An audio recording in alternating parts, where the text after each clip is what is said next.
প্রিয় দেশবাসী, আসসালামু আলাইকুম। সকল মুসলমান ভাই ও বোনদের জন্য দুটো কথা।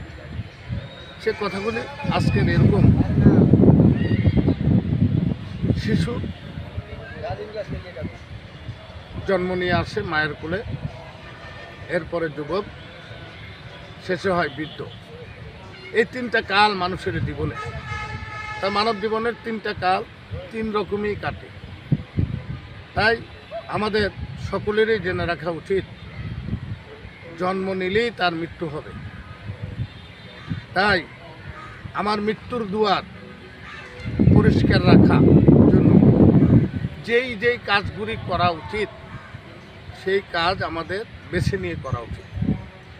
আর আমাদের যৌবনের তাগুবে আমরা যদি হারিয়ে যাই অচেনা এক দেশে, তাইলে ফিরে আসতে আসতে আপনার পিছনের গুলা স্পা করতে করতে আপনার বৃদ্ধ বয়সে টাইম শেষ। কখন আপনি আল্লাহর ইবাদত করবেন? আল্লাহর ইবাদত করার সময়গুলো হলো নৌজওয়ান বয়সে। বলছে কোরআনের এক আয়াতে, লা ইয়াস্তাওয়ি আসহাবুন নার আসহাবুল জান্নাহ। আল্লাহ পাক বলছে, আমি 18 বছরের যুবকের ন্যায় তাকে পাঠাই ব্যস্ত বাস। আর বৃদ্ধ মানুষ কখনো ব্যস্ত যাবে না।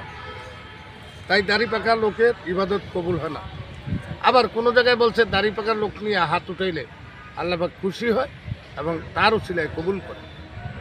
তো কাজেই আল্লাহকে খুশি রাখার জন্য, আল্লাহর নবীকে খুশি রাখার জন্য প্রত্যেকটা মানুষের উচিত যৌবন বয়সে ইবাদতে লিপ্ত হওয়া।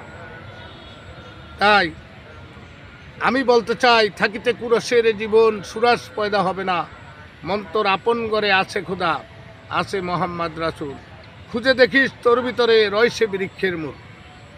তাই আমি সকল মানুষের উদ্দেশ্যে বলতে চাই যে আপনারা যার যেখানে যেইভাবে ভালো লাগে একজন মনের মানুষ চিনে হাতে হাত রেখে আহলে বায়াতের পক্ষে আসেন এবং আপনি হন মুসলমান। মুসলমান হইলে আপনার ইবাদত কবুল হবে।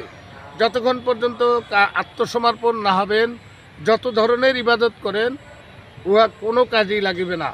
সারাদিন কোরআন পড়েন, নামাজ পড়েন, রোজা থাকেন, এই সমস্ত ইবাদত কোনো কাজে লাগবে না যতক্ষণ পর্যন্ত আপনি কারো হাতে হাত রাখিয়ে মুসলমান না হয়েছে।